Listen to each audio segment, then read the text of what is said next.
The Federal Ministry of Labour and Employment, in collaboration with the International Labour Organization and National Human Rights Commission, has restated the government's commitment to ending all forms of child labour and exploitation in the country. The Permanent Secretary of the Ministry of Labour and Employment, Kachollom Dajus, made this known while commemorating the 2023 World Day Against Child Labour in Abuja. Dajus, who praised the effort of government, called for more collaboration from stakeholders and individuals to win the war against child labor. It's not just government, citizens, parents. We talk about education, because if you do not educate the girl child especially, you have issues. And it is, as we all know in Africa, it's the woman who makes the home.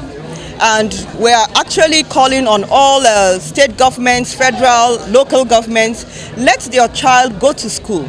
We have a lot of cases of forced labor, and in Nigeria we come to realize that over 15 million children are engaged in forced labor, and sometimes the worst forms, and in hazardous climates, which is not good for them.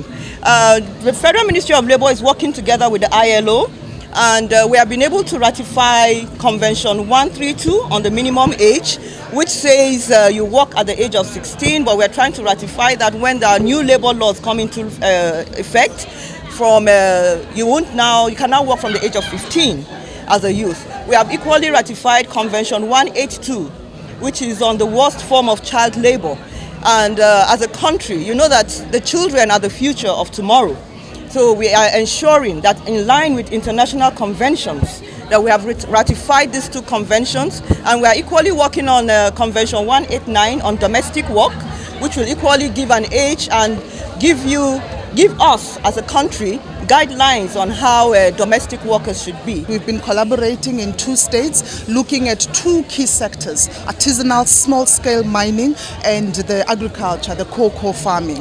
But not only just supporting the elimination, but engaging the parents, engaging the communities, engaging the teachers to make sure that we create a conducive environment for young persons to go to school, to stay in school and make meaningful contribution to the economy of Nigeria. And I'm very happy that we have also partnered with the National Bureau Statistics in order to produce child labor statistics. And I'm looking forward to the launch of the report that will actually give us factual data in terms of the spread of child labor in the different states in Nigeria, the kind of sectors where these children are engaged in child labor, and most importantly, the kind of hazardous work that the children are exposed in. And as we know, without data, we are not able to make informed policy decisions. We have the convention that talks to minimum age, Convention 138, and actually countries should stipulate the age that is permissible for a child to be able to conduct